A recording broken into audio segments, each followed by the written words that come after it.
नमस्कार दोस्तों, आप लोगों ने कहावत सुना होगा, किसी देश का आन मान और शान उस देश का आर्मी होता है। उसी के दम पे वहाँ के लोग खासतौर पे किसी को घेरता है, किसी को बोलता है। सबको पता है कि हमारा आर्मी चाहे विदेश से कोई भी देश आ जाए हमारे पास, उसे ठोकेगा, उसे मार के भागेगा। कोई भी देश हम पे हमला करेगा तो हमारा आर्मी हमें बचाएगा। दोस्तों, आर्मी के दम पे ही तमाम दुनिया में जो भी देश है वो लंबे लंबे हाँकते, लंबे छोड़ते हैं। चाहे कोई भी नेता हो या कुछ भी हो, बिना आर्मी के दम पे कुछ नहीं बोल पाया। दोस्तों, मान लीजिए किसी का आर्मी कमजोर है, वो बिल्कुल ही डर से जिएगा, लेकिन आर्मी सब कुछ करता है।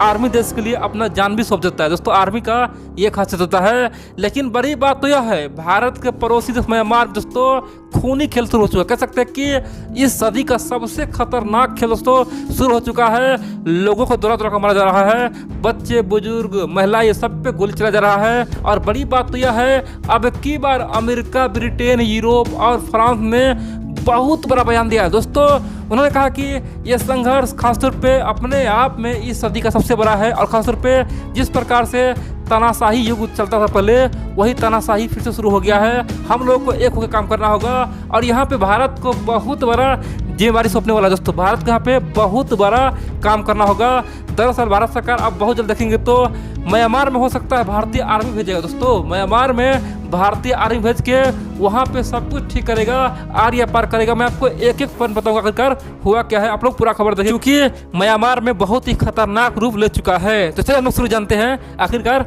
हुआ क्या है। दोस्तों, आप जानते हैं म्यांमार में कुछ दिन पहले वहाँ पे सैन्य तख्ता पलट हुआ, यानी कि वहाँ के जो सेना है ना वो तख्ता पलट कर दिया। उनका मानना है कि लोकतंत्र खत्म करो, अब जो भी करेगा वो सेना करेगा, सेना ही म्यांमार को बचा सकता है। और दोस्तों, वहाँ पे तख्ता पलट हो गया। लेकिन बड़ी बात तो यह है, तभी से लेकर अब तक खासतौर पे म्यांमार की जनता सड़क पे उतरा हुआ है। उनका कहना है कि अब या मरेंगे या मारेंगे, लेकिन गुलामी नहीं सहेंगे। आखिरकार हम लोग कब तक सेना का गुलामी सहेंगे। वैसे भी जब 1948 में म्यांमार ब्रिटेन से आज़ाद हुआ था, तब से लेकर अब तक मैं कम से कम बहुत दिन तक सेना यहाँ पे राज किया, यानी कि सेना ने बहुत दिनों तक यहाँ पे हम लोग को राज किया, हम पे शासन किया है। अब की बार ऐसा नहीं होगा, हम लोग मर जाएंगे लेकिन यहाँ पे लोकतंत्र लाएंगे। और दोस्तों, कई बार वहाँ पे हिंसक झड़प हुआ है सेना और आर्मी के बीच में, और बड़ी बात तो यह है कि लोगों के बीच में, ठीक है। लेकिन दोस्तों, यहाँ पे कल जो हुआ ना, कल पूरे दुनिया हैरान हो गया है। पूरे दिन समझ में आखिरकार ये म्यांमारी सेना कर कैसे सकता है, वहाँ का सेना आखिरकार इतना बड़ा राक्षस कैसे बन सकता है, आखिरकार अपने लोगों को इस प्रकार मार कैसे सकता है। दोस्तों, एक दिन में कम से कम 115 से अधिक लोगों को मार दिया गया। सिंपल सी बात है, एक दिन में 115 लोगों को मारना दोस्तों, ये अपने आप में एक रिकॉर्ड है। खासतौर पे म्यांमार में इस तरह का खूनी संघर्ष दोस्तों बहुत ही खतरनाक रूप ले चुका है।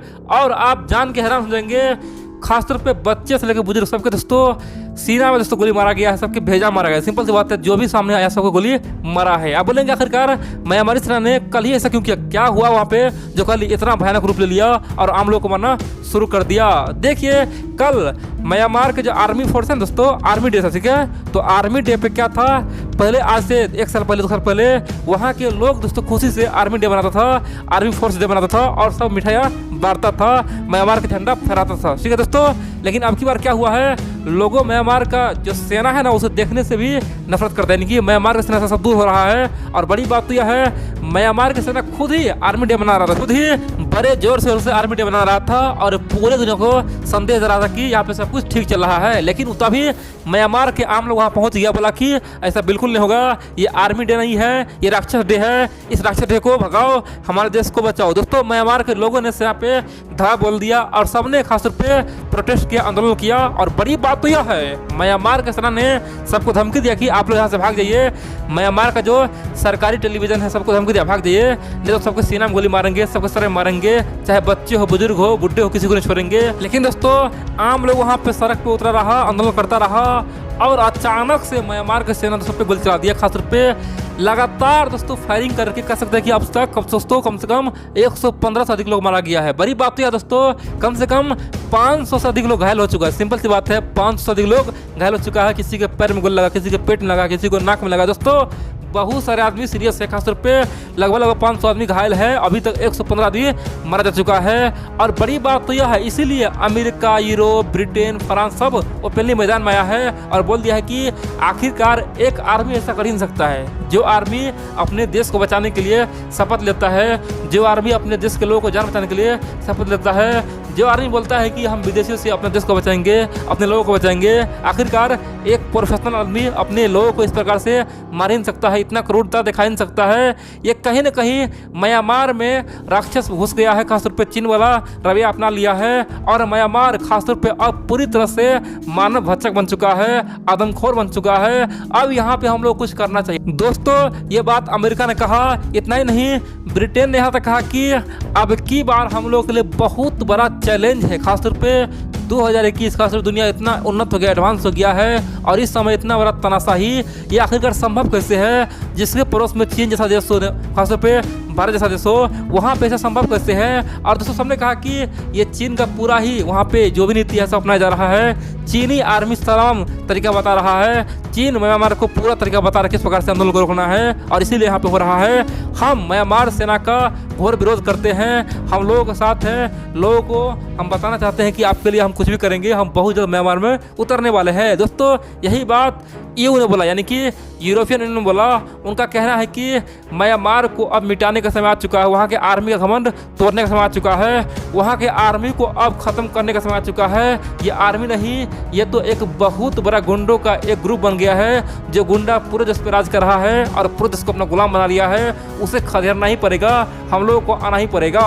इन सब के अलावा दुनिया के कई सारे देशों ने म्यांमारी सेना को ओपनली विरोध किया और बड़ी बात तो यह दोस्तों, अब तक म्यांमार में कम से कम 400 से अधिक लोग मारा गया, यानी कि जब से वहाँ पे तख्ता पलट हुआ, सेना पे तख्ता पलट, तब से लेके अब तक कम से कम 400 से लेके 500 लोग मारा गया है और कम से कम 2 से लेके 3000 लोग दोस्तों घायल हो चुके हैं। यानी कि मैं 2 महीने की बात कर रहा हूँ, ठीक है। यानी कि अब तक 400 लोग दोस्तों इतना आदमी मारा गया, कह सकते कितना बड़ा वहाँ पे हानि हुआ है। और इसीलिए पूरे दुनिया में जो भी लोकतांत्रिक समर्थक देश है, सबने म्यांमारी सेना का विरोध किया है और बोला है कि अब तुम्हें कहानी खत्म करना पड़ेगा, तुम्हें हम बर्बाद कर देंगे। आप पूछेंगे यहाँ पे भारत का क्या योगदान है, भारत यहाँ पे क्या करेगा और किस प्रकार भारत अब म्यांमार में शांति स्थापित करने वाला है।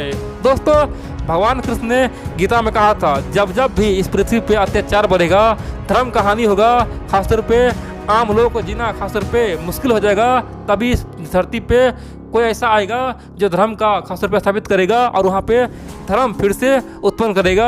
और दोस्तों वो काम कौन करेगा? भारत करेगा। सिंपल सी बात है। जिस प्रकार से 1971 में बांग्लादेश को बना दिया था, पाकिस्तानी आर्मी को दोस्तों जिस प्रकार से पीटा था, बांध दिया गया था, अब सेम हाल म्यांमार का दोस्तों होने वाला है। म्यांमार अब की बार हद पार कर रहा है और बड़ी बात तो यह है कि हम लोग ऑलरेडी अब तक कम से कम रोहिंग्या मुसलमान से परेशान थे। दोस्तों भारत में कम से कम लाखों रोहिंग्या वहाँ पे आ चुका है और अब म्यांमार जाने रहा है। सिंपल सी बात है, अब फिर से दूसरा रोहिंग्या क्राइसिस होने वाला है। यानी कि कहने का मतलब यह है कि अब म्यांमार के लोग जिस प्रकार से भारत भाग भाग के आ रहा है, अब तक कम से कम हजारों लोग आ चुका है। दोस्तों अगर ये रवैया रहता, ये सिलसिला चलता रहे, तो आप देखेंगे केवल 6 महीने के भीतर भारत में कम से कम लाखों म्यांमार के लोग भारत आ चुका होगा।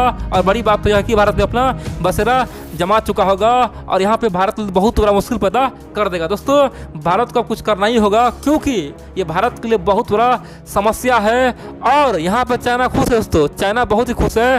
चीन को लगता है कि अब आने वाले समय में हम जो बोलेंगे म्यांमार का सेना वही करेगा। दोस्तों हम लोगों के सामने में एक ही ऑप्शन है, वो है लोकतंत्र को बचाना और अपने सरहदों को रक्षा करना।